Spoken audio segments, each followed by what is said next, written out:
मेरा नाम राहुल है और मैं बेंगलोर में एक आईटी कंपनी में काम करता हूँ। मेरी दुनिया मेरी पत्नी प्रिया और हमारी 5 साल की बेटी के इर्द गिर्द घूमती है। मैं स्वभाव से थोड़ा शांत और अपने काम में मग्न रहने वाला इंसान हूँ। दोस्तों से मिलना जुलना होता है, पर दिल की हर बात मैं सिर्फ प्रिया से ही बांटता था। ये उस समय की बात है जब प्रिया की माँ की तबीयत अचानक बहुत बिगड़ गई थी। उन्हें गांव में अकेले संभालने वाला कोई नहीं था। इसीलिए प्रिया को हमारी बेटी के साथ लगभग 2-3 महीने के लिए अपने मायके जाना पड़ा। मैं जानता था कि ये ज़रूरी है और मैंने उसे तसल्ली देकर विदा किया। पहले कुछ दिन तो काम के बोझ और घर की दोहरी जिम्मेदारी में कट गए। मैं सुबह उठता, नाश्ता बनाता, दफ्तर भागता, शाम को लौटकर थका हारा सो जाता। लेकिन एक हफ्ते के बाद उस 2 BH के फ्लैट की खामोशी मुझे काटने को दौड़ने लगी। घर अब घर नहीं, बस 4 दीवारें लगता था। प्रिया से रोज रात को वीडियो कॉल पर बात होती थी, पर फोन रखते ही वहीं अकेलापन मुझे घेर लेता। मेरी भी कुछ ऐसी ज़रूरतें थीं जो सिर्फ जिस्मानी नहीं बल्कि जज्बाती भी थीं। मुझे किसी से बात करने, अपनी दिन भर की थकान बांटने और किसी के हाथ की बनी चाय पीने की तलब होने लगी थी। लगभग उसी समय हमारे पड़ोस वाले फ्लैट में एक नया परिवार रहने आया, अमित और रीना। अमित एक कंसल्टेंट था और उसका काम ऐसा था कि उसे महीने में 20 दिन शहर से बाहर ही रहना पड़ता था। रीना एक बेहद खूबसूरत और मिलनसार महिला, घर पर अकेली ही रहती थी। हमारी पहली मुलाकात लिफ्ट में हुई थी। एक औपचारिक मुस्कान और नमस्ते का आदान प्रदान हुआ। फिर एक दिन मैं दफ्तर से लौटा तो देखा कि रीना अपने दरवाजे पर खड़ी किसी से फोन पर झुंझला रही थी। शायद कोई कुरियर वाला था। मैंने बस यूं ही पूछ लिया, सब ठीक है? उसने मुझे देखकर एक थकी हुई मुस्कान दी। हाँ, बस ये कुरियर वाले परेशान कर देते हैं। आप राहुल हैं ना? फ्लैट 304? जी। और आप रीना? हाँ। अमित ने, मेरे पति ने बताया था आपके बारे में। आप अकेले ही मैनेज कर रहे हैं सब? प्रिया जी कब तक आएंगी? मुझे हैरानी हुई कि उसे मेरे बारे में इतनी जानकारी थी। मैंने बताया, अभी 2-2.5 महीने और लगेंगे। अरे बाप रे! तब तो बहुत मुश्किल होता होगा। आप तो बाहर से खाना मंगाते होंगे? मैंने हंसते हुए कहा, जी ज़्यादातर, या फिर मैगी। वो खिलखिलाकर हंस पड़ी। उसकी हंसी में एक अजीब सी खनक थी। आप इंतज़ार कीजिए, कहकर वो अपने फ्लैट में गई और 2 मिनट बाद एक प्लेट में पोहा और एक कप चाय लेकर लौटी। मैंने अभी बनाया था, सोचा आपको भी दे दूं। रोज़ बाहर का मत खाया कीजिए। मैं मना नहीं कर पाया। उस दिन उस गर्म पोहे और अदरक वाली चाय ने मेरे अंदर एक अजीब सी हलचल पैदा कर दी। मुझे किसी के अपनेपन का एहसास हुआ, जिसकी मुझे शिद्दत से कमी महसूस हो रही थी। ये मुलाकातों का एक नया सिलसिला शुरू हो गया।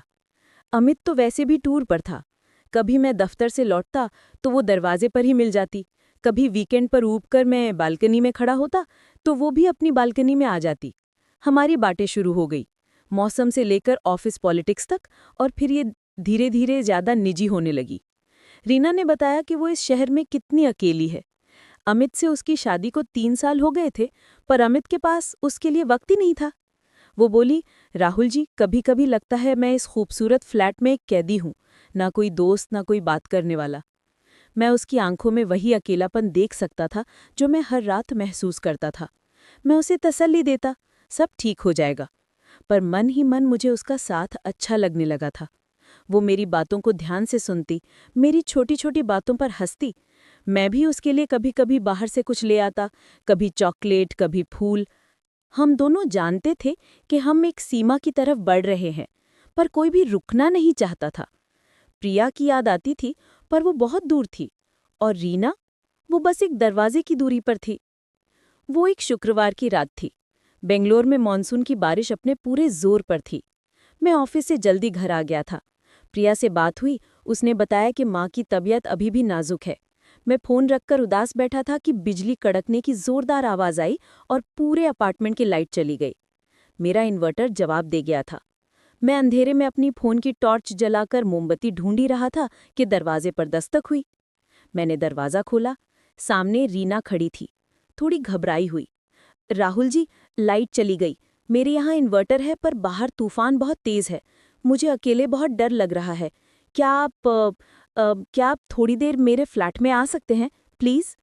मैं एक पल के लिए झिझका, पर उसकी डरी हुई आवाज़ सुनकर मैं ना नहीं कह सका। हाँ, ज़रूर, मैं बस आता हूँ। मैं उसके फ्लैट में गया। उसने सिर्फ एक लैंप जला रखा था। बाहर बारिश की बौछारें खिड़की से टकरा रही थी। माहौल में एक अजीब सी खामोशी और तनाव था। वो मेरे लिए कॉफ़ी बनाने किचन में चली गई। मैं सोफे पर बैठ गया। वो कॉफ़ी लेकर आई और मेरे पास ही बैठ गई। हम बातें करने लगे, पर आज हमारी बातों में वो सहजता नहीं थी। हम दोनों एक दूसरे की मौजूदगी को बहुत गहराई से महसूस कर रहे थे। अचानक एक जोरदार बिजली कड़की और रीना डर के मारे चीख कर मुझसे लिपट गई। बस वही एक पल था। उसका चेहरा मेरे चेहरे के इतना करीब था कि मैं उसकी गर्म सांसें महसूस कर सकता था। उसकी आंखें बंद थीं, पर उसमें एक आमंत्रण था। मेरे अंदर का सारा संयम टूट गया। मैंने उसके चेहरे को अपने हाथों में लिया और उसके होठों को चूम लिया। उसने कोई विरोध नहीं किया। ये एक ऐसा चुंबन था जिसमें डर, अकेलापन और कई दिनों की दबी हुई हसरत सब कुछ शामिल था। उस तूफानी रात में हम दोनों एक दूसरे की तन्हाई में इस कदर डूब गए कि सही गलत का फर्क ही मिट गया। अगली सुबह मैं अपने फ्लैट में लौटा तो मेरे सिर पर अपराध बोध का भारी बोझ था। मैंने प्रिया को धोखा दिया था, पर साथ ही मेरे शरीर में एक अजीब सी संतुष्टि भी थी जो मुझे महीनों से महसूस नहीं हुई थी। रीना से नजरें मिलाने की हिम्मत नहीं थी, पर उस शाम जब मैं दफ्तर से लौटा तो वो लिफ्ट के पास मेरा ही इंतजार कर रही थी। उसकी आंखों में शर्म नहीं, एक चमक थी। कल रात के लिए थैंक यू, वो बस इतना कहकर मुस्कुरा दी। और फिर ये हमारा रोज का सिलसिला बन गया। अमित अभी भी शहर से बाहर था। मैं दफ्तर से लौटता और कुछ देर बाद बात करने के बहाने रीना के फ्लैट में चला जाता। हम दोनों ने एक दूसरे में वो सब ढूंढ लिया था जो हमारी जिंदगी से गायब था। मैं उसकी उदासी दूर करता और वो मेरी ज़रूरतें पूरी करती। मैं खुद को समझाता रहा कि ये बस वक्ती है। प्रिया के वापस आते ही मैं ये सब बंद कर दूंगा। रीना भी जानती थी कि ये रिश्ता हमेशा के लिए नहीं है। हम दोनों बस उस पल को जी रहे थे। लगभग 1 महीना और गुजर गया। अब मैं इस दोहरी जिंदगी का आदी हो चुका था। प्रिया से फोन पर बात करते हुए अब मुझे उतना गिल्ट भी महसूस नहीं होता था। फिर एक दिन प्रिया का फोन आया। उसकी आवाज में खुशी थी। राहुल, माँ अब बिल्कुल ठीक है। डॉक्टर ने उन्हें हफ्ते भर में छुट्टी देने को कहा है। मैं अगले हफ्ते की टिकट बुक कर रही हूँ। ये खबर सुनकर मेरे हाथ पैर ठंडे हो गए। खुशी से ज्यादा मुझे घबराहट हो रही थी। प्रिया वापस आ रही थी। मेरा और रीना का ये खेल अब खत्म होना था। मैंने उस शाम रीना को ये बात बताई। उसका चेहरा उतर गया। तो बस खत्म?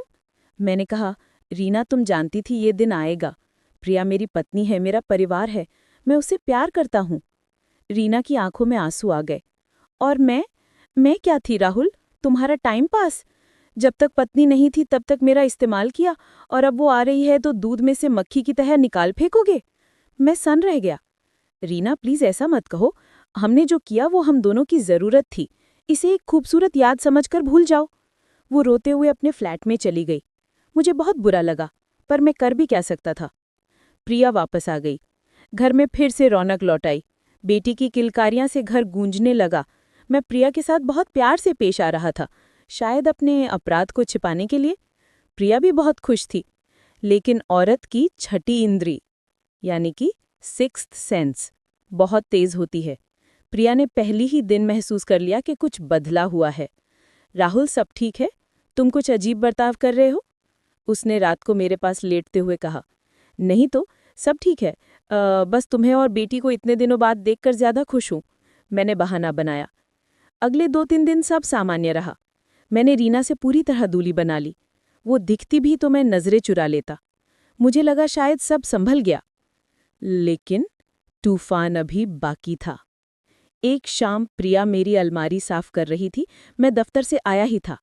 अचानक उसने अलमारी से मेरी एक शर्ट निकाली। ये वही शर्ट थी जो मैं उस रात रीना के घर से लौटकर पहनी थी और जल्दी में उसे बिना धोए अलमारी में ठूस दिया था। राहुल, ये लेडीज़ परफ्यूम की खुशबू कैसी है तुम्हारी शर्ट पर? ये मेरा तो नहीं है। मेरे सीने में जैसे किसी ने हथौड़ा मार दिया हो। मैं जानता था ये रीना का परफ्यूम था। उसकी खुशबू बहुत तेज थी। मैं हकला गया। वो ऑफिस में पार्टी थी। शायद किसी से टकरा गया होऊंगा। प्रिया ने शर्ट को जमीन पर फेंक दिया। उसकी आंखें मुझ पर गड़ी थीं। झूठ मत बोलो राहुल, मैं तुम्हें जानती हूँ और ये भी जानती हूँ कि तुम पिछले 1 हफ्ते से मुझसे नजरें चुरा रहे हो। बताओ मुझे, कौन है वो? मैं चुप खड़ा रहा। मेरे पास कोई जवाब नहीं था। तभी जैसे कयामत का आखिरी संकेत हो, दरवाजे की घंटी बजी। प्रिया ने दरवाज़ा खोला। सामने रीना खड़ी थी। शायद वो आखिरी बार मुझसे बात करने आई थी। उसने मुझे लिविंग रूम में खड़े देखा, फिर प्रिया के गुस्से से लाल चेहरे को देखा। वो सीधी समझ गई। प्रिया ने भी रीना को देखा और फिर उसने उस परफ्यूम की खुशबू को पहचाना, वही खुशबू जो मेरी शर्ट से आ रही थी। प्रिया ने कुछ नहीं कहा। उसने बस दरवाज़ा जोर से बंद किया और मेरी तरफ मुड़ी। उसकी आंखों में आंसू नहीं, आग थी। ये औरत थी? उसने कांपती आवाज में पूछा। तुम्हारी पड़ोसन? तुम्हारी हिम्मत कैसे हुई राहुल? वो रोने लगी। मैं वहां गांव में अपनी बीमार माँ की सेवा कर रही थी। हर दिन तुम्हारे फोन का इंतजार करती थी। मैंने अपने